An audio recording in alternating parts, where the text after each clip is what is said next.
محمد وعلى آله وأصحابه ومن اهتدى بهديه ودعا بدعوته واستنى بسنته إلى يوم الدين وأشهد أن لا إله إلا الله وحده لا شريك له وأشهد أن محمدا عبده ورسوله وبعد. فضیلت پاک حضرت شیخ الحدیث صاحب اور فضیلت پاک اساتذہ الجامعۃ السلفیہ اور عزیز القدر طلباء کرام، طالبین علوم نبوت،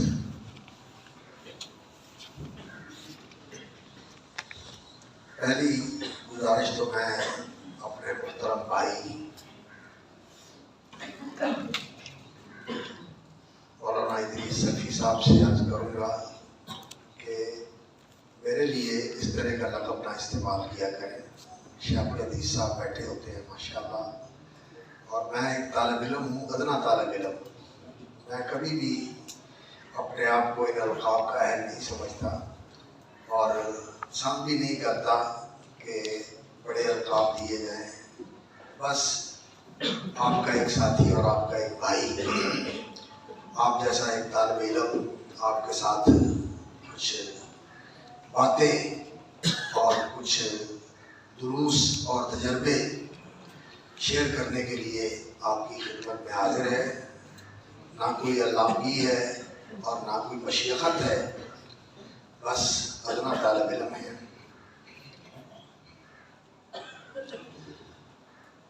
دوسری بات یہ ہے کہ مجھے بتایا گیا کہ ائمہ اور خطباء، آج کے یہ طلباء جو یہاں زیر تعلیم اور زیر تربیت ہیں، تعلیم اور تربیت کا مرحلہ گزار رہے ہیں، یہ انشاءاللہ العزیز کل کے امام اور کل کے خطیب.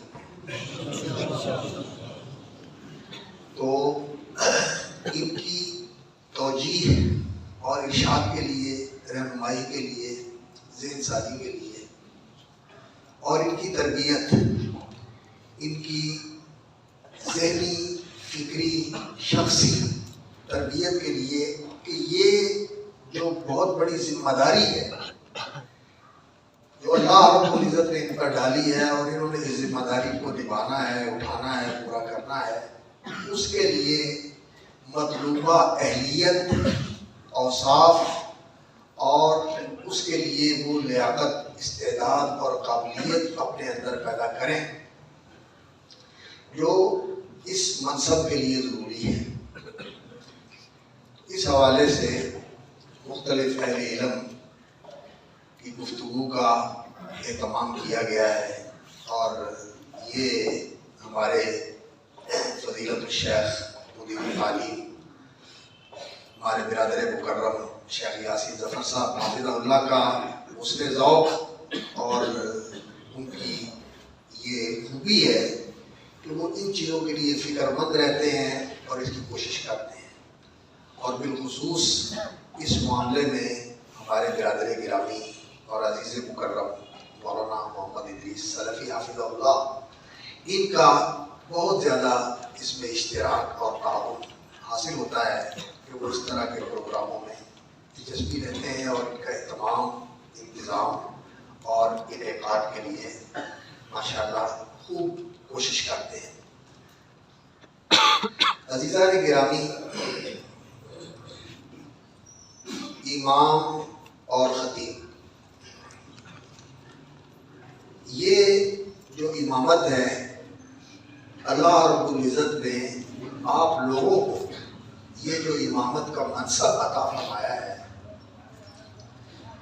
امام عربی زبان کا لفظ ہے، یہ اس شخصیت کو کہا جاتا ہے جو لوگوں کا پیشوا ہو، ان کا آگے چلنے والا ہو، لیڈ کرنے والا ہو اور وہ اس کے پیچھے چلنے والے ہوں. تو امام جس کے پیچھے چلنے والے، پیچھے چلنے کا لوگ قصد کرتے ہیں اور وہ آگے بڑھ کر لوگوں کی رہنمائی کرتا ہے وہ امام ہے۔ تو امام خیر کے اندر بھی ہوتے ہیں اور امام شر کے اندر بھی ہوتے ہیں، شر کے بھی امام ہوتے ہیں اور خیر کے بھی امام ہوتے ہیں۔ خیر کے امام جو ہیں وہ اللہ رب العزت نے نبیوں اور رسولوں کو بنایا ہے، اور یہ منصب اللہ رب العزت ان لوگوں کو عطا فرماتے ہیں جو خالص ہو جاتے ہیں، جانچ اور پرکھ میں جو پورے اترتے ہیں اور امتحانات سے گزر کر وہ زر خالص اور کندن بن جاتے ہیں۔ اللہ تعالیٰ ان کو دین کی امامت نصیب فرماتا ہے۔ آپ کے ذہن میں وہ آیت کریمہ آ رہی ہوگی، وَإِذِ ابْتَلَىٰ إِبْرَاهِيمَ رَبُّهُ بِكَلِمَاتٍ فَأَتَمَّهُنَّ قَالَ إِنِّي جَاعِلُكَ لِلنَّاسِ إِمَامًا۔ اب ابراہیم علیہ السلام کو اللہ رب العزت نے جو امامت عطا فرمائی، کوئی ان کو دنیا کی سلطنت عطا فرمائی تھی، حکومت تھی، جاگیریں تھی، جائیدادیں تھی؟ اللہ رب العزت نے ان کو دین کی امامت عطا فرمائی، انی جاعلک للناس اماما۔ اور یہ ایسا منصب اور ایسا مقام ہے کہ انہوں نے فوراً ہی اللہ رب العزت سے یہ سوال کیا اور درخواست کی کہ یا اللہ یہ جو اعزاز تو مجھے نصیب کر رہا ہے، میری یہ التجا اور میری دعا ہے وَمِن ذُرِّيَّتِي، یا اللہ یہ چیز میری نسل میں بھی، میری اولاد میں بھی باقی، میری اولاد کو بھی یہ چیز نصیب۔ قَالَ لَا يَنَالُ عَهْدِ الظَّالِمِينَ، یہ میرا وعدہ ٹھیک ہے، آپ کی اولاد میں بھی آپ کے وارث ہوں گے اور اس منصب کے اہل جو ہیں وہ جو ہوں گے ان کو ملے گا یہ، لیکن جو ظالم ہوں گے ان کو یہ منصب ملنے والا نہیں ہے، ان کو یہ منصب ملنے والا نہیں۔ تو دین کے اندر امامت یہ بہت بڑا مقام ہے، اور اللہ رب العزت نے آپ کو اس منصب اور مقام کے لیے منتخب فرمایا ہے۔ اس پر اللہ رب العزت کا شکر ادا کریں اور اس منصب کے لیے اپنے آپ کو تیار کریں، اپنے اندر استعداد اور صلاحیت پیدا کریں کہ آپ اس مقام اور منصب کی ذمہ داریاں پوری کر سکیں۔ آج کل جو لوگوں کا رجحان ہے، عام لوگوں کا برتاؤ، رویہ اور سلوک اور لوگوں کی سوچ اور لوگوں کی فکر مندی، اس کا یہ نتیجہ ہے کہ لوگ اس راستے کی طرف آنے کے لیے اتنا زیادہ شوق اور رغبت نہیں رکھتے، لوگوں کے رویے کی وجہ سے، کہ لوگ بے قدری کرتے ہیں، لوگ کوئی اچھا سلوک نہیں کرتے، مقام اور مرتبے کو پہچانتے نہیں ہیں، اور وہ جو ضروری ادب، احترام اور توقیر کا معاملہ ہے وہ اس میں کوتاہی برتتے ہیں۔ اس لیے لوگ شاکی ہوتے ہیں اور اس طرف آنے کی رغبت نہیں رکھتے، اور لوگ بھی اس مقام اور مرتبے کو نہیں پہچانتے کہ یہ کتنا اونچا درجہ اور کتنا اونچا مرتبہ ہے اور اس کے کیا تقاضے ہیں، ان کو ملحوظ رکھنا چاہیے۔ لیکن لوگوں کا جو رویہ ہے یہ کوئی لحاظ نہیں ہے، لوگوں کا رویہ لحاظ نہیں ہے، یہ پہلے بھی ایسا ہوتا رہا ہے، پہلے بھی ایسا ہوتا رہا ہے۔ رسول اکرم صلی اللہ علیہ وسلم کی وہ حدیث آپ کے سامنے ہے، آپ صلی اللہ علیہ وسلم نے فرمایا کہ میرے سامنے نبی پیش کیے گئے اور ان کی امتیں بھی پیش کی گئی، میں نے دیکھا کہ کسی نبی کے ساتھ ماؤ رہت ماؤ جماعت، اور کسی نبی کو دیکھا کہ ان کے ساتھ چند لوگ ہیں، کسی کے ساتھ دیکھا کہ اکا دکا لوگ ہیں، اور کئی ایسے نبی بھی دیکھے جن کے ساتھ کوئی بھی نہیں ہے، کوئی بھی ساتھی نہیں بنا، اکیلے ہی ہیں۔ تو یہ لوگوں کی بے قدری کوئی نئی نہیں ہے، یہ چلی آ رہی ہے، اور یہ انسان کی نادانی ہے. یہ ظلم و جہول انسان ظلم کرتا ہے، جس کا جو حق ہے وہ نہیں دیتا، اور جس کا وہ جو مقام ہے وہ نہیں جانتا، اور اس مقام پہ اس کو نہیں رکھتا. یہ اس کے اندر ظلم اور جہالت کی کمزوری ہے، اس وجہ سے یہ ایسے کرتا ہے. اگر نہ سب سے زیادہ انسانیت کے محسن انبیاء ہوتے ہیں، اللہ کے رسول ہوتے ہیں، اور پھر ان کے وارث اور ان کے جانشین اور ان کے مشن کو لے کے چلنے والے نبیوں کے بعد یہ انسانیت کے محسن ہوتے ہیں. تو جو انسانیت کا محسن ہو، انسانوں کو اس کا احسان شناس بھی ہونا چاہیے، اور قدردان بھی ہونا چاہیے، اور ممنون اور اس کے لیے شکر گزار بھی ہونا چاہیے. لیکن انسان ان کے ساتھ بے قدری والا معاملہ کرتا ہے، بلکہ توہین اور گستاخی والا معاملہ کرتا ہے. یہ انسان کی جہالت ہے اور یہ اس کا ظلم ہے. لیکن اس سے دل برداشتہ نہیں ہونا چاہیے. کیوں؟ اس لیے کہ اصل حیثیت، مقام اور مرتبہ کون سا معتبر ہے، جو حقیقت میں انسان کو حاصل ہو، یا صرف لوگوں کے اندر ہو. کبھی بدل جاتا ہے، کبھی زیادہ ہو جاتا ہے، کبھی کم ہو جاتا ہے، اور کبھی ایسی معمولی چیز کے اوپر ختم ہو جاتا ہے. اور اس مقام اور مرتبے کا جو آپ کو ان کے دلوں میں حاصل ہے، اس کا فائدہ بھی کوئی نہیں ہوتا انسان. اس کی کوئی حیثیت ہے کہ لوگوں کے اندر انسان کی پذیرائی ہو، لوگ اس کے نعرے مارنے والے ہوں، اس کے آگے پیچھے بھاگنے والے ہوں، اور اس کا ذکر کرنے والے ہوں. اس کی کوئی حیثیت ہے زندگی کے اندر؟ انسان کے سارے مسئلے تو اس کی ذات کے ساتھ ہیں، اسی نے جھیلنے ہیں، اسی نے بھگتنے ہیں، اسی نے سارا کچھ کرنا ہے. یہ نعرے مارنے والے تو کوئی کام نہیں آتے، انسان کچھ بھی نہیں کرتا.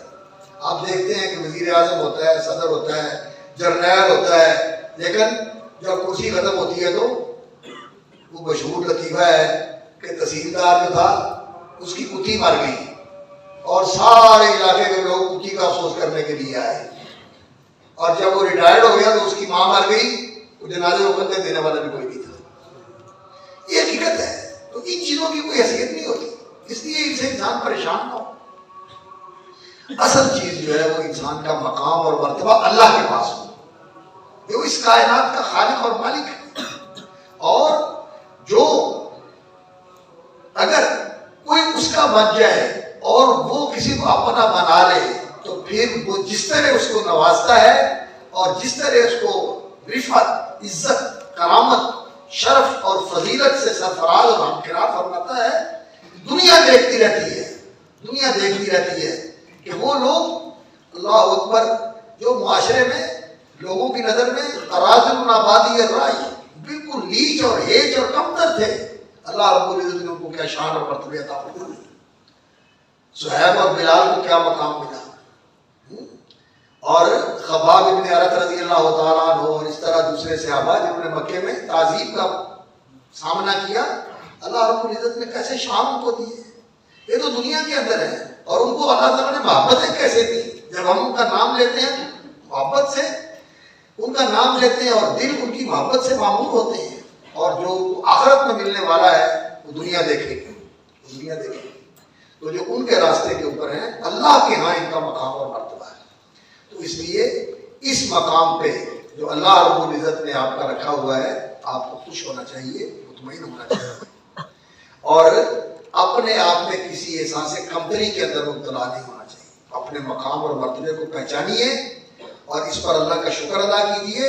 ہاں، آپ کے طرز عمل میں، آپ کے چال چلن میں، آپ کے رویے اور سلوک میں کوئی ایسا کام کوتاہی نہیں ہونی چاہیے، کوئی ایسی تقصیر اور کوئی اس طرح کا رویہ نہیں ہونا چاہیے جو اللہ رب العزت کی بارگاہ میں آپ کا مقام و مرتبہ گھٹا دے. اس کی آپ کو فکر ہونی چاہیے. لوگوں کی پرواہ نہیں کرنی چاہیے، لوگوں سے بے نیاز ہونا چاہیے. باقی رہ جاتا ہے مسئلہ کہ انسان کو یہ فکر ہوتی ہے کہ میرے لیے گزران کا کیا سلسلہ بنے گا، میری زندگی کیسے گزرے گی، میرے وسائل کیسے حل ہوں گے، مجھے وسائل کہاں سے ملیں گے. تو اللہ رب العزت نے اس راستے کے لوگوں کے لیے رسول اکرم صلی اللہ علیہ وسلم کو مخاطب کر کے اس راہ کے چلنے والے سارے لوگوں کو یہ پیغام دیا ہے، وہاں متعلق بالصلاۃ واستبر علیہا لا نسألک رزقا، آگے کیا ہے نحن نرزقک والعاقبۃ للتقوی، نحن نرزقک، اللہ رزق دینے والا ہے، اللہ تعالیٰ رزق دینے والا ہے انشاءاللہ العزیز۔ اس راستے کے اوپر چلنے والا اور اس جہد کی طرف آنے والا کبھی دنیا کے اندر بھوکا نہیں مرتا، اللہ اس کو عزت دیتا ہے۔ ٹھیک ہے ٹھاٹ باٹ نہ ہو، ٹھاٹ باٹ نہ ہو اس کے پاس دنیا کا، یہ تو ہو سکتا ہے۔ اور میں کبھی کبھی غور کرتا ہوں جب سیرت کا مطالعہ کرتا ہوں کہ رسول اکرم صلی اللہ علیہ وسلم کو اللہ رب العزت نے دنیاوی آسائشوں کے اعتبار سے، سچی بات یہ ہے کہ آپ نے اس سطح پر زندگی گزاری، فقر و فاقے میں، قلت مسائل میں، اور آخر تک مال آیا رسول اکرم صلی اللہ علیہ وسلم کے پاس، لیکن نبی صلی اللہ علیہ وسلم نے اس مال کو اپنی ذات پر خرچ نہیں کیا، اپنے ساتھیوں پر خرچ کیا اور بے حساب خرچ کیا، بہت بے نیازی اور بے پرواہی کے ساتھ خرچ کیا۔ جیسا کہ وہ آدمی آیا لینے کے لیے، اس نے اپنی قوم کو جا کر کہا کہ وہ تو ایسے دیتے ہیں کہ ان کو ختم ہونے کا اندیشہ ہی نہیں، وہ تو ایسے دیتے ہیں، جاؤ جو نظر آ رہا ہے سب بھانگ کے لے جاؤ، سارا لے جاؤ، جو کچھ نظر آ رہا ہے سارا تیرے لیے۔ دنیا کو ایسے دیا لیکن اپنی ذات پر کچھ خرچ نہیں کیا۔ بھوک سے پریشان ہوتے ہیں، گھر کے اندر تنگی آ جاتی ہے، بیویاں مطالبہ کرتی ہیں کہ ہم تنگی کے اندر ہیں، ہمارے لیے کوئی کرو، تو بجائے اس کے کہ اللہ رب العزت کی طرف سے یہ جواب آتا کہ ٹھیک ہے ان کے لیے وظیفے لگا دو، ان کے لیے یہ کر دو، اللہ رب العزت کی طرف سے آیات تغییر نازل ہوئی کہ میرے نبی کے ساتھ رہنا ہے تو ایسے ہی رہنا پڑے گا جیسے ہی رہ رہے ہیں، اور اگر عیش و عشرت کرنی ہے تو اللہ کے نبی سے پھر تعلق ختم کر۔ ان کنتن تريدن الحیاۃ الدنیا وزینتها فتعالین امتعکن واسرحکن سراحا جمیلا۔ تو رسول اکرم صلی اللہ علیہ وسلم نے اس سطح پر زندگی گزاری ہے، اس لیے کہ کل کوئی آدمی یہ نہ کہے جی میں اس لیے دین کا کام نہیں کرتا کہ میرے پاس مسائل نہیں، میں کیسے کروں؟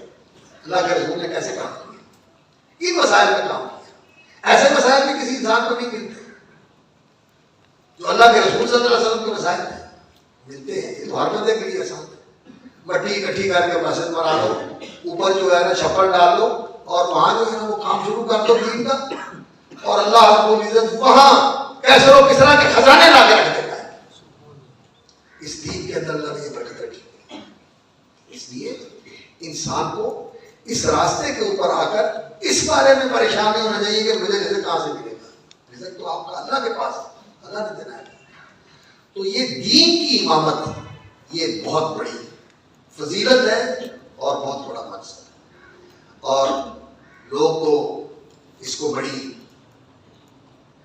توہین اور تحقیر کے ساتھ ذکر کرتے ہیں، بلکہ ان کی بے علمی کا بھی لوگ جو ہے نا تانا دیتے ہیں کہ ان کو پتہ نہیں ہوتا کسی چیز کا۔ ویسے جہالت بھی ہے ہمارے حلقے کے اندر، بے خبری اور لا علمی بھی ہے، یہ بھی ہماری کمزوری ہے۔ ہمیں علم ہونا چاہیے اور ہمیں دین کی پوری واقفیت ہونی چاہیے، اور لوگوں کے بارے میں بھی ہمیں علم ہونا چاہیے۔ اپنی علمی کمی کو پورا کرنے کے لیے ہمیں العلم بالتعلم، علم سیکھنے سے آتا ہے، اپنی علمی استعداد کو بڑھانا چاہیے، علم کے اندر پختگی پیدا کرنی چاہیے، دینی علم کے اندر بھی، اور دنیا کے حالات کو سمجھنا اور لوگوں کے مزاج اور لوگوں کے ذہن کو سمجھنا یہ بھی ہمارے لیے ضروری ہے، تاکہ ہم کلم الناس علی قدر عقولہم، ان سے وہ بات کریں جو ان کی عقل کے مطابق ہے، جس کو وہ سمجھ سکتے ہیں، اور ان کے ذہن کے قریب کر کے بات کو کریں۔ اللہ رب العزت نے قرآن مجید میں اور رسول اکرم صلی اللہ علیہ وسلم نے سنت کے اندر یہی طریقہ اختیار کیا۔ تو ہمارے اندر علمی کمی بھی ہے، لیکن لوگ یہ کہتے ہیں اس کو کیا جانے یہ 2 رکعت کے امام، اقبال نے بھی یہ بات کہی ہے، لیکن یہ 2 رکعت کا امام ہے، یہ 2 رکعتیں پڑھانے والا، اس کا مقام کیا ہے؟ کبھی سوچیں آپ۔ اللہ اکبر، یہ جو لوگ آتے ہیں مسجد میں اللہ رب العزت کی بارگاہ میں حاضری کے لیے، اس کی بارگاہ عالی میں حاضری دینے کے لیے آتے ہیں، یہ جو امام ہے نماز کا امام، یہ ان کی پیشوائی کرتا ہے، اس وفد کو لے کر اللہ کی بارگاہ میں کھڑا ہوتا ہے، وہ اللہ کی ملاقات کے لیے آئے ہیں، اللہ سے مناجات کرنے کے لیے آئے ہیں، اور یہ سب ان کا امام بن کر ان کے آگے کھڑا ہوتا ہے اور اللہ رب العزت کی بارگاہ میں اس وفد کو لے کے جانے والا ہوتا ہے۔ تو کوئی کسی وفد کو لے کر وزیر اعلیٰ سے ملنے جائے یا گورنر سے ملنے جائے یا صدر یا وزیر اعظم سے ملنے جائے یا آرمی چیف سے ملنے جائے تو وہ علاقے کا معزز ہوتا ہے، معتبر ہوتا ہے، اور جو اللہ کی بارگاہ میں آنے والوں کی قیادت کر کے آئے تو وہ کوئی معمولی شخص ہے، بہت بڑا ہوتا ہے۔ اس لیے اگر اللہ تعالیٰ انسان کو موقع عطا فرمائے تو یہ نماز کی امامت جو ہے اس میں کوتاہی نہیں کرنی چاہیے، اس کو اعزاز سمجھنا چاہیے، اس کو اعزاز سمجھنا چاہیے، اعزاز سمجھنا چاہیے اور اعزاز سمجھ کے اس کا اہتمام کرنا چاہیے۔ اور پھر یہ اللہ رب العزت کی ملاقات ہوتی ہے اور اللہ کے ساتھ مناجات ہوتی ہے، تو ملاقات شعوری ہونی چاہیے، یہ محسوس ملاقات، جیسے شیخ الحدیث صاحب کے ساتھ ہم مل لیتے ہیں، صفی صاحب سے ہماری ملاقات ہو جاتی ہے، اساتذہ سے ملاقات ہو جاتی ہے، یہ حصی ملاقات تو اللہ کے ساتھ نہیں ہوتی ہے ہماری۔ اللہ رب العزت عرش کے اوپر ہے اور ہم زمین کے اوپر ہے، اور اللہ رب العزت کو ہم دیکھ نہیں سکتے آنکھوں کے ساتھ، اور ہاتھوں کے ساتھ اللہ رب العزت کو لمس کر کے ہم محسوس نہیں کر سکتے، لیکن شعوری طور پر انسان کا جو شعور ہے، جو انسان کو اللہ رب العزت نے شعوری اور فکری صلاحیت عطا فرمائی ہے، اس کے ساتھ انسان جو ہے بڑے فاصلے طے کر لیتا ہے، بڑے فاصلے طے کر لیتا ہے، اور خاص طور پر جب اس کے اندر محبت کی آمیزش ہو، صرف عقل کی بات نہ ہو، یہ عقل اور فکر صرف عقل اور فکر کی حد تک نہ ہو کہ ریاضی کے اصولوں کے مطابق انسان جو ہے نا کسی چیز کو سمجھتا ہے کہ یہ ایسے ہے اور یہ ایسے ہے تو یہ ایسے ہے، صرف اس حد تک نہیں، بلکہ اس کے اندر محبت کی چاشنی شامل ہو گئی ہو، اور محبت جو ہے اس نے اس کو انسان کے اندر اس طرح اتار دیا ہو کہ انسان کے دل میں اللہ کی محبت ہو، والذین آمنوا اشد حبا للہ، تو پھر تو یہ کیفیت ہوتی ہے۔ وہ کہا تھا نا اقبال نے کہ عشق کی ایک جست نے طے کر دیا قصہ تمام، اس زمین و آسماں کو بے کرا سمجھا تھا۔ جب اللہ کی محبت اس دل میں ہوتی ہے اور اس محبت سے سرشار ہو کر انسان اللہ کی بارگاہ میں ہاتھ اٹھا کر اور اس کی کبریائی کا اعلان کر کے دست بستہ اس کے سامنے اقراری گناہ گار بن کے پیش ہوتا ہے کہ میں آ گیا ہوں بھاگا ہوا تیری بارگاہ میں، مجھے قبول کر دے، اور لوگ ہتھکڑیاں لا کے لے کے آتے ہیں، میں نے تو خود ہی ہتھکڑی لگا لی اپنے آپ کو، میں تیری بارگاہ میں کھڑا ہوں، میں جھکا ہوا ہوں، میں تیرے قدموں میں تیرے دار پہ پڑا ہوا ہوں۔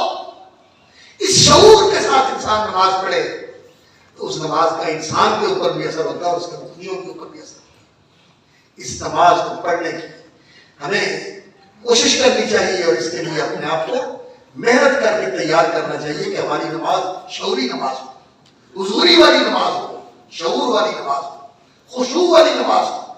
اس نماز کے اوپر محنت کرنی چاہیے، ٹائم کی پابندی، اتنے میں ختم کرنی ہے، ایسی قرات کرنی ہے، یہ چیزیں ٹھیک ہے، ضروری ہے، ان کا بھی اہتمام کرنا چاہیے، لیکن نماز کی روح جو ہے وہ نماز کا خشوع ہے، اور حدیث میں آتا ہے کہ سب سے پہلے علم جو اٹھے گا لوگوں کے اندر سے وہ خشوع کا ہے۔ نماز پڑھنے والے بس بھری ہوگی لیکن ان میں خشوع والی نماز پڑھنے والا کوئی نہیں۔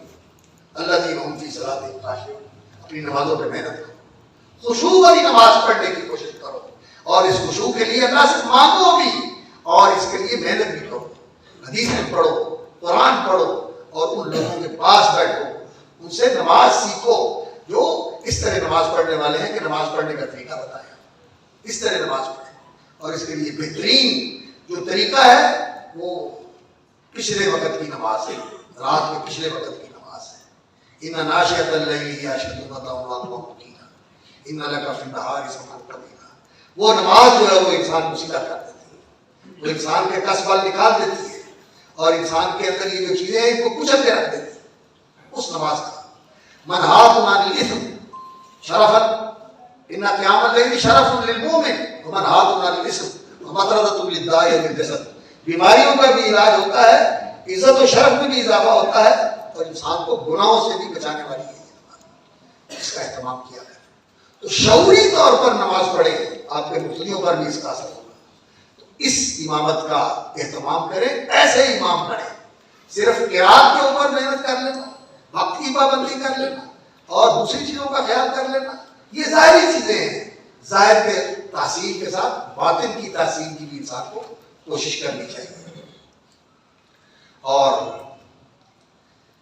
دین کی امامت کے اندر جو چیز بہت ہی زیادہ ضروری ہے، اللہ رب العزت نے قرآن مجید میں اس کا ذکر فرمایا ہے، وَجَعَلْنَاهُمْ أَئِمَّةً يَهْدُونَ بِأَمْرِنَا لَمَّا صَبَرُوا وَكَانُوا بِآيَاتِنَا يُوقِنُونَ۔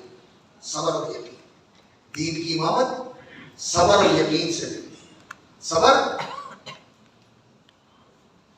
تین پہلو ہیں اس کے، ایک اوامر پر صبر کہ ان کی پابندی اور انتظام کرنا ہے، ایک نواہی سے صبر، محرمات سے کہ ان سے اجتناب کرنا ہے، اور ایک مشکلات پر صبر، راستے کی مشکلات کو تحمل کے ساتھ، عزیمت اور پختگی کے ساتھ، خوش دلی کے ساتھ برداشت کرنا ہے کہ یہ راستہ آسان نہیں ہے، یہ پھولوں کی صحت نہیں ہے، یہ کانٹوں بھرا راستہ ہے، اس میں مشکل ہے۔ ام حسبتم ان تدخلوا الجنة ولما يأتكم مثل الذين خلوا من قبلكم مستهم البأساء والضراء وزلزلوا أحسب الناس أن يتركوا أن يقولوا آمنا وهم لا يفتنون ولقد فتنا الذين من قبلهم فليعلمن الله الذين صدقوا وليعلمن الكاذبين۔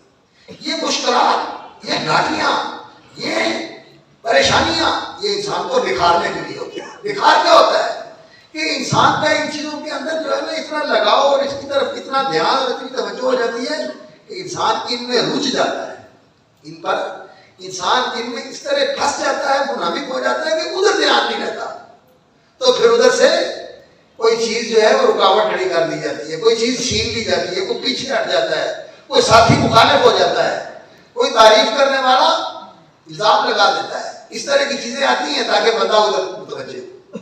یہ بندے کو نکھارنے کے لیے ہوتی ہے، یہ تو چلتی ہے تجھے اونچا اڑانے کے لیے، تو اس لیے ان چیزوں سے بندہ پریشان نہ ہو۔ مشکلات پر صبر، محرمات سے صبر، اوامر کے اوپر صبر، اور اصل چیز جو ہے وہ ہے بما صبروا وكانوا بآياتنا يوقنون، دین کی حقیقتوں کے اوپر انسان کا ایسا یقین ہو، اللہ کے وعدے سچے، اللہ کے رسول صلی اللہ علیہ وسلم کے وعدے اور خبریں سچی، اور دین کے اندر جو حقائق بیان کیے گئے ہیں یہ کبھی غلط نہیں ہو سکتے اور کبھی نہیں یہ بدل سکتے، یہ پکی باتیں ہیں، یہ اٹل ہے، یہ قطعی اور یقینی چیزیں ہیں۔ اس چیز کا یقین انسان کے اندر ایسے ہو جیسے اس بات کا یقین ہے کہ میں موجود ہوں، اور اس بات کا یقین ہے کہ اس میں تقدیر چڑھا ہوا ہے اور ہم یہاں بیٹھے ہوئے ہیں، اس طرح اس کا یقین انسان کے اندر، اور یہ یقین ہی وہ چیز ہے، اللہ اکبر، کہ انسان کو ایمان کے اندر یہ یقین کی دولت مل جائے۔ یقین پیدا کر رہا ہے غافل، یقین سے ہاتھ آتی ہے وہ درویشی کہ جس کے سامنے جھکتی ہے ففوری۔ اقبال نے کہا تھا نا، یقین پیدا کر رہا ہے غافل، اے غفلت میں پڑے ہوئے انسان اپنے اندر یقین پیدا کر اللہ کی باتوں کا اور اللہ کے رسول کی باتوں کا، اس پر یقین آ جائے تو یہ یقین کی وہ دولت ہے، یقین حاصل کر رہا ہے غافل، یقین سے ہاتھ آتی ہے وہ دولت اور وہ سلطنت اور وہ شوکت اور وہ درویشی کہ جس کے سامنے بڑے بڑے بادشاہ آ کر ایسے سر جھکا کے بیٹھ جاتے ہیں۔ اللہ، یہ یقین کی بات ہے، اس لیے انسان کو یقین کے اوپر محنت کرنی چاہیے، ایمان کے اوپر محنت کرنی چاہیے، اور صحابہ کا یہی امتیاز تھا، ان لوگوں کو یقین تھا، اور آج یقین میں کمی آ گئی، آج یقین میں کمی آ گئی، اور اس کے لیے اپنی حیات، اپنا راستہ، اپنا ظاہر، اپنی وضاقتہ، اس کو نبوی وضاقتہ کے مطابق بنائیں، فیشن کے مطابق نہیں، رواج کے مطابق نہیں، ٹرینڈ کے مطابق نہیں، یہ چیزیں نہیں ہمارے سامنے حیثیت رکھتی ہیں، اس لیے کہ ہم رسول اکرم صلی اللہ علیہ وسلم کے علم کے وارث ہیں، وارث ہیں، آپ کے علم کے وارث ہیں، اور نبی صلی اللہ علیہ وسلم کا فرمان ہے الہدی الصالح، علماء نے اس کا معنی کیا ہے نیکوں کا راستہ، نیکوں کا طریقہ، نیکوں کا طور طریقہ، ان کا چال چلن، والسمت الصالح والسمت الحسن، یعنی الحیۃ الحسنہ، وہ وضاقتہ، وہ لباس، وہ پہناوا، وہ اٹھک بیٹھک، شخصیت کا وہ مظہر جو حسن اور صالح نیکوں کا ہے اور شریعت کی نظر میں اچھا ہے، ہمارا مذہب ہونا چاہیے الحدی الصالح والسمت الحسن اور اللہ اکبر والاتصال اور میانہ روی، نہ تو تقصیر ہونی چاہیے اور نہ ہی غلو ہونا چاہیے، نہ افراط ہونا چاہیے نہ تفریط ہونی چاہیے، الاتصال میانہ روی، مسائل کے اندر، معاملات کے اندر، ہر چیز کے اندر میانہ روی رکھو۔ اور اللہ تعالیٰ کے رسول صلی اللہ علیہ وسلم نے فرمایا کہ یہ جزء من 24 جزء من النبوۃ، ترمذی کی روایت میں ہے کہ یہ نبوت کے 24 حصوں میں سے ایک حصہ ہے۔ نبوت تو اللہ کی عطا ہے، وہ تو نہیں ملنے والی کسی کو، لیکن جو نبیوں کے اوصاف ہیں، جن اوصاف کی وجہ سے اللہ تعالیٰ ان کو نبوت سے سرفراز فرماتے ہیں۔ آپ کو تو نبیوں کا ورثہ علم ملا ہوا ہے، تو نبیوں والے اوصاف ہمارے اندر ہونے چاہیے یا نہیں ہونے چاہیے؟ ہمیں نبیوں والے اوصاف اپنے اندر پیدا کرنے چاہیے۔ ہمیں یہ نہیں دیکھنا چاہیے کہ لوگ ایسے کرتے ہیں اور لوگوں میں اب یہ چیز آ گئی ہے، نہیں، ہمیں یہ دیکھنا ہے کہ رسول اکرم صلی اللہ علیہ وسلم کیسے تھے، ہمیں اس کے مطابق اپنے آپ کو بڑھنا چاہیے۔ تو اپنے ظاہر کی تحسین کرنا، اس لیے جب آپ امامت کروائیں لباس صاف ستھرا رکھیں اور قضا اپنی باوقار اور سکینت والی رکھیں اور اچھی طرح خوش لباس ہو کر مسجد میں آیا کرے اور نماز پڑھایا کرے۔ اور جو اس کے اندر بہت زیادہ اہمیت رکھنے والی چیز ہے وہ یہ کہ انسان کے اندر صالحیت ہو اور ایسی جگہوں سے، ایسے کاموں سے، ایسے طریقوں سے بچے جس کی وجہ سے لوگ انگلی اٹھائیں، دیکھے ہیں ادھر جا رہا ہے، کہاں سے آ رہا تھا، کہاں کھڑا تھا، کیا کر رہا تھا۔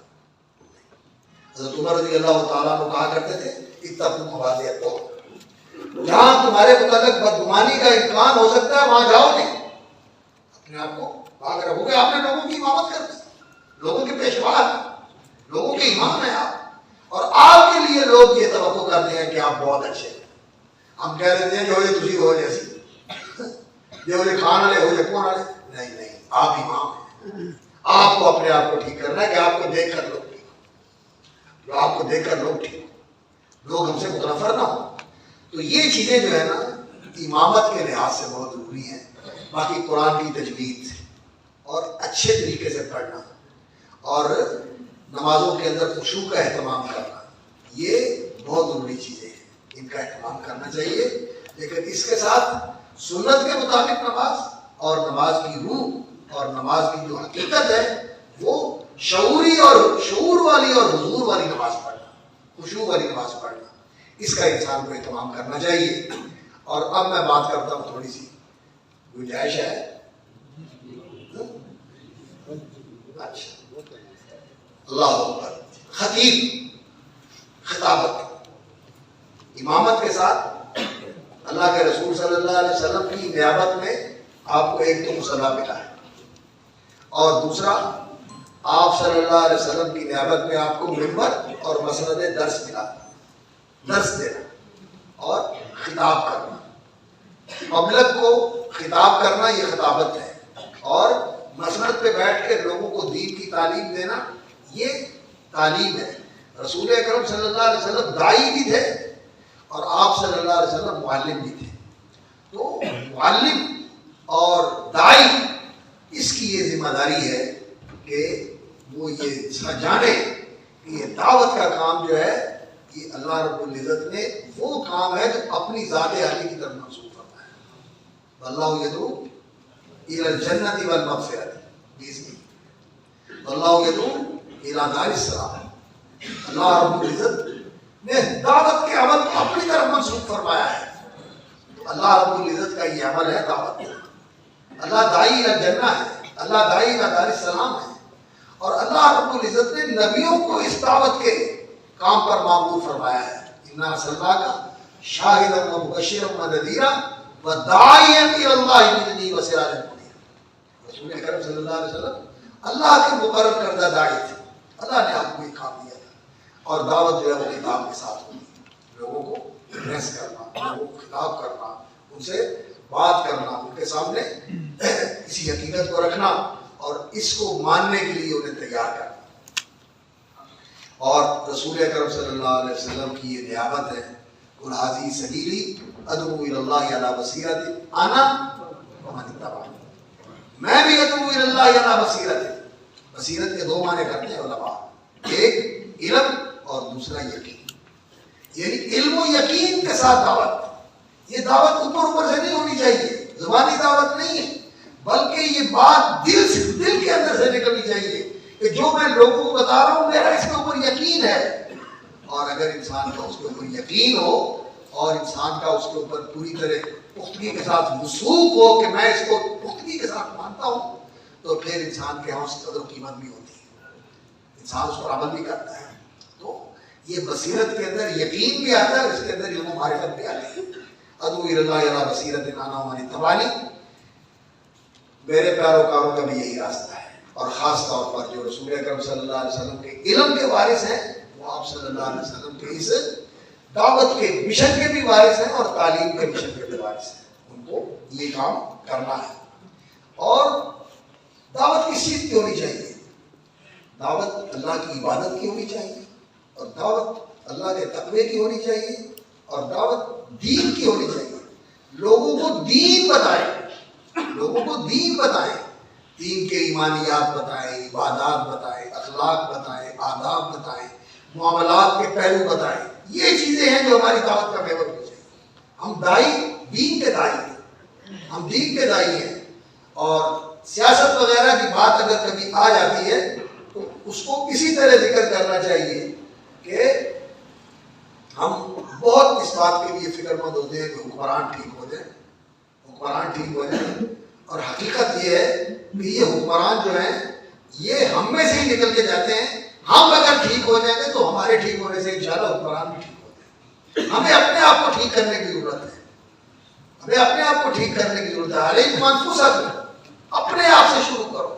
ہر آدمی اپنے آپ سے شروع کر دے، بڑی جلدی کام صحیح ہو سکتا ہے، بڑی جلدی کام شروع ہو سکتا ہے، کام صحیح ہو سکتا ہے۔ تو اس لیے حکمرانوں کے متعلق زیادہ بات کرنے کی بجائے انسان جو ہے وہ اپنے بارے میں زیادہ سوچے، اور لوگوں کو بھی اس بات کی طرف لے کے آئے کہ لوگ اپنی اصلاح کے اوپر توجہ دیں۔ اور باقی آج کل جو لوگوں کا رویہ ہے کہ معاشرے کے اندر یہ ہے، لوگ ایسے کرتے ہیں، لوگ ایسے کرتے ہیں، فلاں ایسے کرتا ہے، فلاں ایسے کرتا ہے، اس کے اوپر زیادہ گفتگو کرنے کی بجائے یہ صرف ضمناً کئی بات آ جائے تو اشارہ کر دینا چاہیے کہ یہ قابل اصلاح چیز ہے۔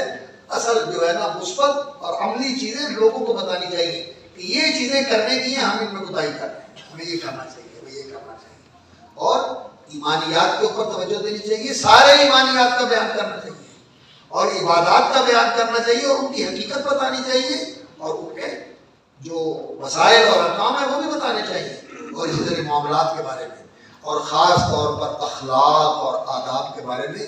یہ دین کا وہ حصہ ہے جو بہت زیادہ نظر انداز کر دیا گیا ہے، یہ مجبور ہے۔ اخلاق کی بات بھی نہیں کرتے، ہاں صرف یہ ہوتا ہے کہ جی اس نے اخلاق، اس نے اخلاق، اس نے اخلاق، لیکن اس نے اخلاق کیا ہے؟ اس نے اخلاق کیا ہے؟ اس نے اخلاق تو یہ ہے کہ احسن الی من اساء الیک، جو تیرے ساتھ برا کرتا ہے تو اس کے ساتھ احسان کر۔ اس نے اخلاق تو یہ ہے، اس کی تربیت بھی دینی چاہیے اور اس کی تلقین بھی کرنی چاہیے۔ تو اس نے اخلاق کی بھی تعلیم دینی چاہیے، اور اس کے ساتھ اسلامی آداب، بیٹھنے اٹھنے کے طریقے، بڑے چھوٹے کا احترام، عالم کا احترام، جاہل کا احترام، جاہل کا بھی احترام ہوتا ہے۔ رسول اکرم صلی اللہ علیہ وسلم کے مسجد میں جو اعرابی نے آ کے پیشاب کر دیا تھا، جاہل تھا، تو نبی صلی اللہ علیہ وسلم نے کیا کیا؟ اللہ ما قہرنی ولا قہرنی ما رأیت معلما احسن، اور ہماری مسجد میں کو آگے کر دے، زندہ بچے گا؟ نہیں بچے گا، لوگ اس کا چمر نکالتے ہیں۔ ادب نہیں، ادب نہیں، دین ادب سکھاتا ہے۔ عالم کا ادب ہے، آنے والے کا ادب ہے، جانے والے کا ادب ہے، ساتھ بیٹھے ہوئے کا ادب ہے، اخلاق ہے۔ ان چیزوں کو سیکھنا بھی ہے اور ان چیزوں کو سکھانا بھی ہے۔ آپ کا خطبہ، آپ کا واعظ، آپ کے دروس ان چیزوں کے اوپر ہونے چاہیے۔ وہ گھسے پٹے اور لگے بندے مضمون جو چلے ہوئے ہیں اور ان کی کیسٹیں چلتی ہیں، ادھر سے ادھر سنا دی، ادھر سے ادھر سنا دی، اور لوگوں کو ایسے ایسے کر کے جو ہے نا سبحان اللہ پہ لگا دیا اور نعرہ پہ لگا دیا، یہ کام نہیں۔ لوگوں کے اندر دین کا علم اور فہم پیدا کریں، اور ان کے اندر اللہ کا خوف اور خشیت پیدا کریں، ان کے دلوں میں اللہ اور رسول کی محبت پیدا کریں، ان کے اندر آخرت کی فکر پیدا کریں۔ یہ چیز ہونی چاہیے۔ یہ دعوت اللہ جو ہے یہ الدین النصیحہ، نبیوں کا اعلان کیا تھا، وَأَنَا لَكُمْ نَاصِحٌ أَمِينٌ وَأَنصَحُ لَكُمْ وَنَصَحْتُ لَكُمْ۔ ناصحیت، ناصح کیا ہوتا ہے؟ دوسروں کی خیر خواہی کرنا، کہ یہ جدھر جا رہے ہیں میں کوئی ادھر سے ہٹاؤں، یہ جہنم کی طرف جا رہے ہیں، یہ گمراہی کی طرف جا رہے ہیں، یہ اپنی بربادی کی طرف جا رہے ہیں، میں انہیں اچھے راستے کی طرف لے گیا۔ تو یہ خیر خواہی کے جذبے کے ساتھ انہیں اللہ کا دین پہنچائیں اور پورا دین پہنچائیں، سارے دین کے اوپر محنت کریں، اور اس کے لیے بہترین طریقہ یہ ہوتا ہے کہ آپ قرآن کا درس دیا کریں اور حدیث کا درس دیا کریں، حدیث کا درس دیا کریں، قرآن کا درس دیا کریں، اور سیکھنے سکھانے اور سمجھنے سمجھانے اور سن کر عمل کرنے اور آگے پہنچانے کا لوگوں کے اندر رجحان بنائیں، اس کا لوگوں کے اندر ذہن بنائیں اور لوگوں کو اس بات کے اوپر لگائیں۔ پہلے ایسے ہی ہوتا تھا کہ ہمارے جو اہل حدیث ہوتے تھے درس سنتے تھے، علماء بیان کرتے تھے قرآن اور حدیث، اور لوگ کہا کرتے تھے کہ اہل حدیثوں کا کوئی عام آدمی بھی ہو وہ دوسرے کے مولویوں سے زیادہ اس کے پاس دین کی معلومات ہوتی ہے، لوگ ایسے ہوتے ہیں۔ لیکن آج کل وہ تقریریں سنتے رہتے ہیں، کیسٹیں سنتے رہتے ہیں، لیکن دین کے معنی کوئی نہیں، مسائل پہ۔ اللہ رب العزت سے یہ دعا کرنی چاہیے کہ انسان جو ہے یہ مقام، اس کی عظمت کو پہچان کر اس کا حق ادا کر سکے۔ یہ خطبہ جو ہوتا ہے نا، یہ بصیرت کے ساتھ دینا چاہیے، علم کے ساتھ دینا چاہیے، تیاری کر کے، مطالعہ کر کے، دلائل کے ساتھ دینا چاہیے۔ یہ ایسے ہی سوچ کے ادھر ادھر کی باتیں اور وقت گزار دیا، یہ نہیں ہونا چاہیے۔ ہمارے دوست ہیں، اللہ تعالیٰ ان کی زندگی میں برکت کرے، ماشاء اللہ بڑے اچھے لگی ہے، عبد الغفار روان مدنی حافظ اللہ تعالیٰ، تو وہ مرکز اہل حدیث جو علامہ صاحب نے بنایا تھا، آج کل علامہ انتظام صاحب وہاں جمعہ پڑھاتے ہیں، تو وہاں جمعہ پڑھایا کرتے تھے، اور قریب ہی ایک اور مسجد تھی، وہاں بھی لوگ جمعہ پڑھتے تھے۔ تو ان کا طریقہ یہی تھا کہ یہ دینی مسائل، احکام، شرائع اور ان کے بارے میں دلائل، اور ان کے ساتھ جو ہے نا لوگوں کو بتانا کہ یہ کام ایسے کرنا ہے، ایسے نہیں کرنا، ایسے کرنا ہے، ایسے نہیں کرنا، یہ چیزیں بتاتے تھے۔ تو کچھ لوگوں نے ان کے پاس جمعہ پڑھا اور کہنے لگے حافظ صاحب وہاں جمعہ پڑھتے ہوئے تو ہمیں کتنے سال گزر جاتا ہے، دین کا پتہ نہیں چلتا۔ آپ کے پاس چند جمعے پڑھے ہیں، الحمدللہ دین کی سمجھ آ گئی کہ دین ہے کیا۔ آپ کے خطبے بھی ایسے ہونے چاہیے، اور آپ کو اللہ رب العزت نے شاہد بنایا ہے، دین کے گواہ، اور یہ شہادت زبان کے ساتھ بھی دینی ہے، عمل کے ساتھ بھی دینی ہے، عمل کے ساتھ بھی دینی ہے۔ صرف زبانی شہادت نہیں، عملی شہادت بھی ہونی چاہیے کہ جو آپ کہتے ہیں وہ کریں بھی، جس کی طرف بلاتے ہیں اس کی طرف خود بھی آئیں۔ ایسا نہیں ہونا چاہیے کہ انسان لوگوں کو تو بتائے اور خود بھول جائے اپنے آپ کو، ایسا نہیں ہونا چاہیے۔ لا یکن احدکم مثل السراج، حدیث میں آتا ہے کہ انسان کو دیے جیسا نہیں ہونا چاہیے جو خود جل رہا ہے اور لوگ روشنی حاصل کر رہے ہیں، لوگ تو اس کی روشنی سے مستفید ہو رہے ہیں اور یہ جل رہا ہے۔ ہماری وجہ سے لوگ جو ہے وہ جنت میں چلے جائیں اور ہم بدعملی کی وجہ سے اور مخالفت کی وجہ سے نعوذ باللہ اللہ تعالیٰ کو محفوظ رکھے، جہنم کی طرف چلے جائیں۔ ایسا نہیں ہونا چاہیے، بلکہ جو قول کی دعوت ہے، عمل کی دعوت اس سے زیادہ سے ہوتی ہے۔ یہ بہت سارے لوگوں نے کہا ہے کہ قول کی بنسبت عمل جو ہے یہ زیادہ مؤثر ہوتا ہے، اس لیے عمل کے ساتھ بھی انسان کو داعی کرنا چاہیے اور آپ کی شہادت دینی چاہیے، اور اس کے لیے اپنے آپ کو تیار کرنا چاہیے، اعداد اور استعداد۔ اب بھی آپ علم پڑھ رہے ہیں، لیکن یہ تعلق جو ہے یہ یہاں سے فراغت کے بعد ختم نہیں ہونا چاہیے، یہ تعلق جاری رہنا چاہیے، اور دین کی فقہ ہونی چاہیے۔ فقہ کا مطلب کیا ہوتا ہے؟ گہرا علم، اور جو مسئلہ ہے اس کے مقام اور مرتبے کا پتہ ہو کہ پہلے کیا ہے، پیچھے کیا ہے، اور اس کا درجہ اور مقام کیا ہے۔ ہوتا کیا ہے، ایک چیز کا درجہ ہوتا ہے مستحب کا، اور اس مستحب کو منوانے کے لیے ہم محرمات کا ارتکاب کر لیتے ہیں۔ فقہ نہیں، دین کی فقہ نہیں، ایسا نہیں ہونا چاہیے انسان کو۔ اسی لیے تو لوگ کہتے ہیں حجر اسود کو بوسہ دینا جو ہے یہ ایک مسنون عمل ہے، لیکن اس کے لیے لوگوں کو دھکے مارنا اور لوگوں کو ایسے ایسے کر کے گرا دینا اور آگے جا کے حجر اسود کو بوسہ دینا، یہ کوئی نیکی رہ جائے گی؟ یہ کوئی نیکی رہ جائے گی؟ نہیں، ایسا کام نہیں کرنا چاہیے۔ اسی طرح میں بات کرنے لگا ہوں، اللہ مجھے معاف کرے، یہ ہم لوگ ایسے پروگرام کرتے ہیں کہ سڑکیں بند کر دیتے ہیں، راستے بند کر دیتے ہیں، اور اس کو اپنی قوت کا اظہار سمجھتے ہیں کہ ہم نے سڑکیں بلاک کی ہوئی، حالانکہ مسلمانوں کو راستے میں اذیت دینا ٹھیک نہیں۔ ہمیں چاہیے کہ ایسی جگہ پر جلسہ کریں، ایسی جگہ پہ کام کریں جہاں لوگوں کے لیے اذیت کا باعث ہو، لوگوں کے لیے اذیت کا باعث ہو۔ ہمیں دین کی اولویات اور عملیات کا پتہ ہونا چاہیے، تو اس کا اہتمام کرنا چاہیے، ایسا رویہ رکھنا چاہیے جس سے لوگ دین سے دور نہ ہوں اور اپنے مطالعہ کے اندر توسع پیدا کریں، دینی مطالعہ بھی کریں، دنیا کی خبر بھی رکھیں، دنیا سے بھی باخبر رہیں۔ یہ نہیں کہ مجھے پتہ ہی نہ ہو دنیا میں کیا ہو رہا ہے، نہیں، دنیا کی بھی خبر ہونی چاہیے کہ دنیا کیا کر رہی ہے۔ یہ تصویر سبیل المجرمین، مجرموں کا راستہ بھی آپ کے سامنے واضح ہونا چاہیے، اور حق کے بارے میں بھی آپ کو پتہ ہونا چاہیے۔ بلی یقولوا درستہ، آپ نے حق نہیں سمجھا ہوا ہے، پڑھا ہوا ہے، اس کی بھی پوری خبر ہے، اور لوگوں کے بارے میں بھی ہم اندھیرے رہے ہیں، اس کا بھی انسان کو پتہ ہونا چاہیے۔ اور یہ جو دعوت اور خطابت کا کام ہے یہ ڈلیور ہے، ڈلیوری دے رہے ہیں، دے رہے ہیں، درس دے رہے ہیں، تعلیم دے رہے ہیں، خطبہ دے رہے ہیں، یہ دے رہے ہیں، یہ جو کچھ آپ کے اندر تھا نکل رہا ہے، اور جب کوئی چیز نکلتی ہے تو پیچھے خالی ہو جاتا ہے، اس کو ریچارج کرنے کی ضرورت ہے۔ موبائل آپ استعمال کرتے ہیں، اس کے بعد کیا ہوتا ہے، بیٹری کو ریچارج کرنے کی ضرورت ہوتی ہے، گاڑی چلاتے ہیں پیٹرول ختم ہو جاتا ہے، دوبارہ ٹینک کو فل کرنے کی ضرورت ہوتی ہے۔ یہ جو آدمی کام کرتا ہے اس سے انسان کی روحانیت کمزور ہوتی ہے، اس روحانیت کو ریچارج کرنے کی ضرورت ہے۔ ہم اس پر توجہ نہیں دیتے، صرف خطبہ دینا ہی کام رکھا ہوا ہے، اپنا پتہ نہیں میرے اندر بھی رہ گیا کہ نہیں رہ گیا۔ اللہ اکبر۔ مجھے ایک بڑی شاندار بات مولانا ابو الحسن رضوی کی بات ہے، انہوں نے یہ بات لکھی، شیخ صاحب مجھے یہ بڑی بات جو ہے نا یاد رہتی ہے۔ وہ فرماتے ہیں کہ کئی درخت ایسے ہوتے ہیں جن کا پھل ہوتا ہے، اور وہ پھل میٹھا ہوتا ہے، لیکن پھل دار درخت جو ہے وہ خود کڑوا ہوتا ہے، کڑوا ہوتا ہے۔ آم،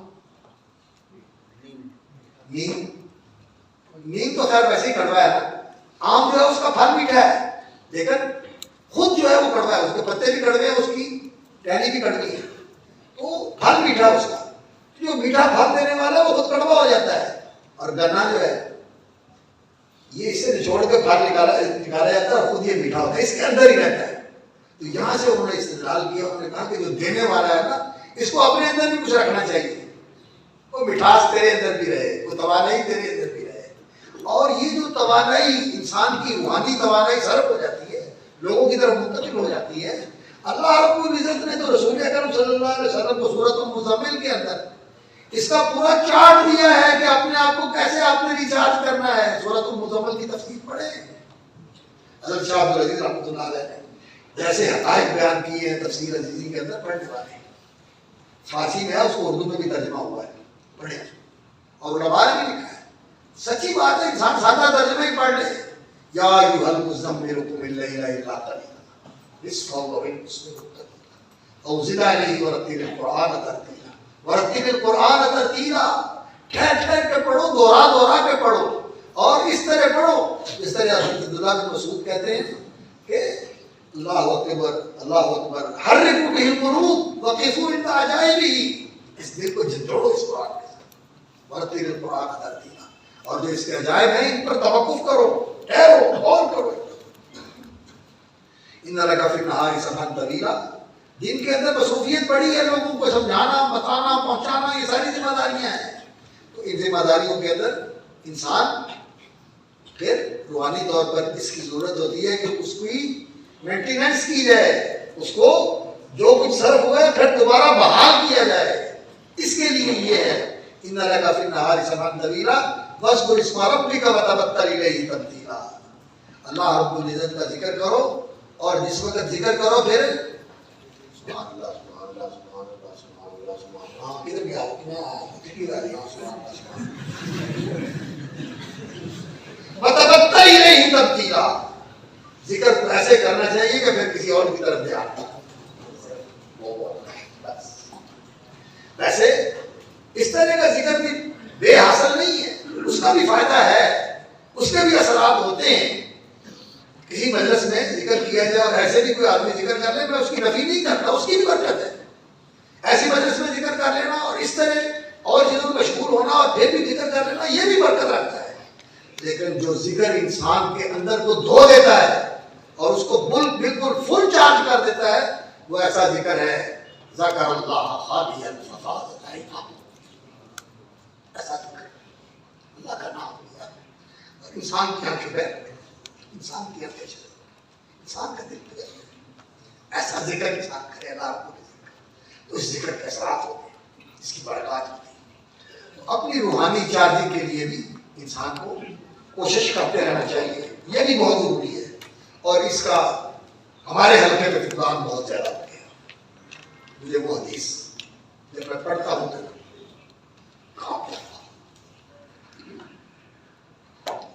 رسول اکرم صلی اللہ علیہ وسلم نے فرمایا اکثر منافقی امتی راؤ، میری امت کے کھوٹے اور جھوٹے منافق قراء ہوتے ہیں. ہم سمجھتے ہیں قاری صرف یہ فنکاریاں کرنے والے ہیں، نہیں. صحابہ کے زمانے میں علماء کو بھی قرآن کہا جاتا تھا. قرآن کون تھے؟ علماء، قرآن پڑھنے والے، دین پڑھنے والے. اکثر منافقی امت تھی، بڑی خطرناک بات ہے. اس لیے ہمیں اپنی بہت زیادہ فکر کرنی چاہیے کہ ہماری روحانیت کو ہماری روحانیت کی چارجنگ ہوتی رہے، اور اس کے لیے ذکر، نوافل کا اہتمام اور اللہ اکبر اپنے آپ کا محاسبہ کرتے رہنا، جائزہ لیتے رہنا اور اپنی کمیوں کی اور کوتاہیوں کی تلافی کرتے رہنا، اللہ سے توبہ اور استغفار کرتے رہنا. اور دوسری بات یہ ہے کہ یہ راستہ آسان راستہ نہیں. اپنے ساتھ مجاہدہ، لوگوں کے ساتھ مجاہدہ، لوگوں کے ساتھ معاملہ، اور اس میں مختلف لوگوں کے رویے، کوئی نرم کوئی گرم کوئی بلکہ اکثر اذیت رسانی والے. تو ان رویوں کے اوپر صبر اور عزیمت لگے رہنا ہے. یہ راستہ نہیں چھوڑنا، یہ راستہ نہیں چھوڑنا. اللہ کے رسول صلی اللہ علیہ وسلم کا جب وہ دور آیا کہ جب مکے والے سارے اکٹھے ہو کے ابو طالب کے پاس آ گئے اور کہا کہ آپ پیچھے ہٹ جائیں، ہم آپ کو عرب کا بہترین جو آپ کی ہاتھ رکھیں وہ آپ کو بیڑا بنا کے دے دیتے ہیں، یہ تمہارے والے کر دیں.